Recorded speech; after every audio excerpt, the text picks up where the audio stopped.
All right, so today I want to introduce people to a four-step process that I've been using with a lot of clients and also myself. And I'm finding it working really well for managing stress and anxiety and also how to make decisions in life. So I thought I'd share it with everyone now.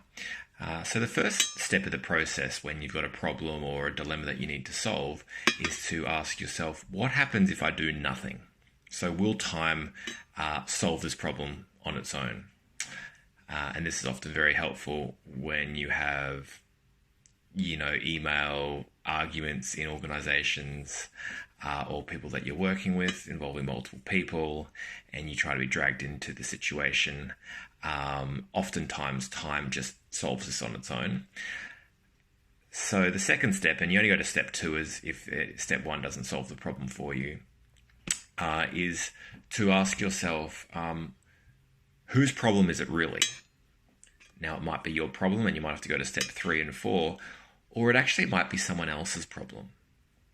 And of course, if it's someone else's problem, you let it be their problem and you let them solve it. Because often what happens in life is we take on other people's problems or we get involved with things and problems that aren't actually anything to do with us. And it's really important just to stop ourselves from getting involved when we don't need to get involved.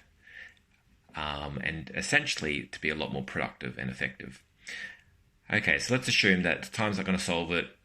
It is your problem. The third step is to say to yourself, can I outsource, can I pay, or can I outsource or give this to someone else to solve for me, essentially?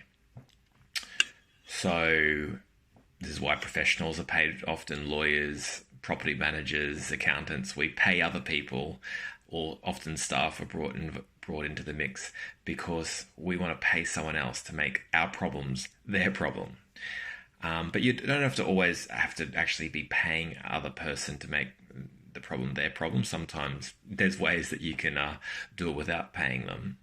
And oftentimes there are other people who have a different set of eyes and can solve the problem more effectively than you. Sometimes we're just too involved in our problems or we don't have the right time or skills or expertise. So it's helpful to get other people to come in to the mix.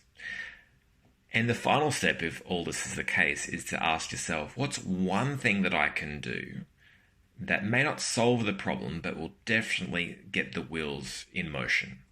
Now, oftentimes when we have a problem, we want to do multiple things. We call people up, we email people, we throw about 5 different solutions against the wall, and often we create more work for ourselves and more stress. So it's very important to sort of press the pause button as much as you can, and definitely when it's your problem and you're the one who has to deal with it, just to try and do one solution, which will mean there's probably about 5 or 6 different steps down the track, but just to execute just one thing and to see how that goes in terms of solving your problem. Anyway, so this is obviously a model. Like all models isn't perfect, but I find it works very well, and it just encourages people to be a bit more effective, not just busy. And also to not get involved when they don't have to, which is very hard because we do like to control things in life.